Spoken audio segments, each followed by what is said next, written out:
What have we got to do to be a trusted advisor? Well, it's really simply about three things. Number one is integrity.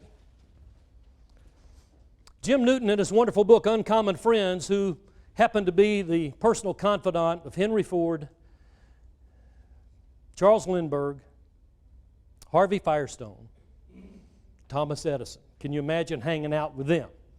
He died 6 years ago at age 98, but not before my buddy Danny Cox talked him into writing a book about those relationships, and he did. The book is Uncommon Friends. It's among my top 5 books that I've ever owned in my lifetime. Find one on the internet and buy it. One of my favorite lines in that book is this one. He said, "We succeed to a greater degree in life when we learn that what's right is more important than who's right." Too many people get caught up in the who. I think it's the what. Lou Holtz and all of his motivational speeches he gives, you know the essence of his talk? Do right! 2 words, just do right. If we can just do right, we're going to be ahead of the game. So that'll help. We got integrity, and then of course we have expertise. A trusted advisor is a person of integrity who has a demonstrable area of expertise, a skill set that's unique and different. What is your follow-up reputation? Write that question down and think about it. You don't have to answer it right now. What is your follow-through? Some of you might call it follow-up reputation. Is it A, B, C, or D? Hopefully not F.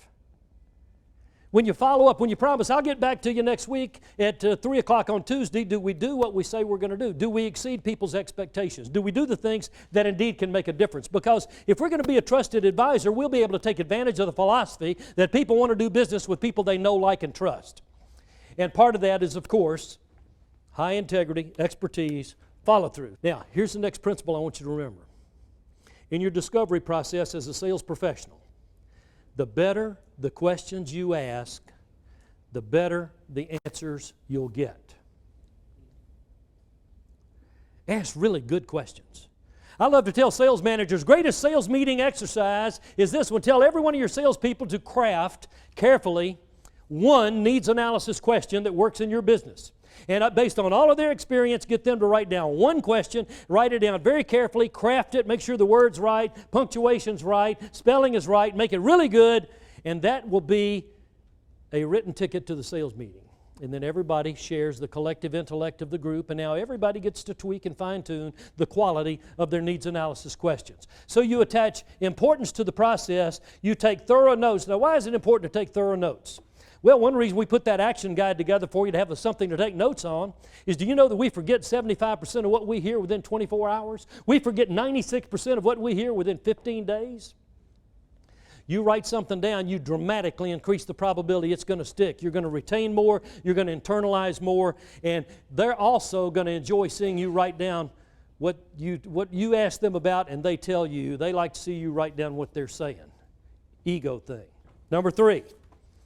Be very conscientious in your approach. The more conscientious you are, the greater the probability they're going to appreciate your trust-building process. All right, let's go to number 4. Probe for detail. Now, how much detail do you want to probe for? You need to get all the detail you can get that you think is vital to your process of not only doing a great job for them, but of course ultimately making the sale. You probe for detail, they're going to appreciate that. Every now and then you're going to say, very interesting, can you tell me a little bit more about that dynamic? What percentage of your customers do you think feel that way? Ask some great probing questions. You learn more, they appreciate your asking.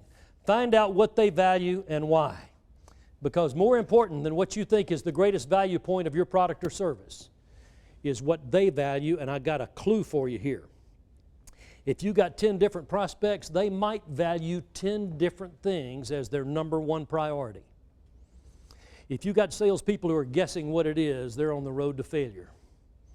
We can't guess. We've got to ask great questions and find out the highest priority items that are valued by that prospective buyer. Number 6, identify their DMU. Well, what's a DMU? Stands for decision-making unit. Now, in a given company, it might be 3 people on the decision-making committee. Maybe they're all decision influencers. Maybe there's one who's more of the decision maker than anybody else. But that's okay. We do a good job. We understand their decision-making unit and who's in the loop. Then we set up for follow-up. And we keep our promises. And we do everything we can to make sure we're going to learn as much as we can. Because, friends, the greatest sales presentation you will ever give, look at the screen, the most compelling sales presentation is the one your prospect helped you design. Because if you feed back to them in your presentation process things they told you, acronyms they use in their company, their industry, and things that really hit home with them, they're saying, wow, that guy Reg Udodge does his homework. I like his style. And that's what makes such an incredible difference. Because the salespeople are kind of pushing, here's what we're doing, here's what we can do. It's all about me, it's about us, and that sort of thing. Their ego's getting in the way. It needs to be about the customer. Great as your company is, if you want to gain market share, it's got to be about the customer. Next is what we call relationship differentiation. Now, product is really important. The experience, really important. Is the relationship just as important? You betcha. My friend Tony Alessandra has a great line. He wrote the book Non-Manipulative Selling. Alessandra says if two people want to do business together, the details are not going to get in the way. But, said Alessandra, if either one does not want to do business with the other, the details are not going to make it come together. That won't make it happen. The power is in the relationship. Are you a trusted advisor? Is it a high-trust, low-stress relationship? How good do you need to be at that relationship advancement process? Answer, better than your competition.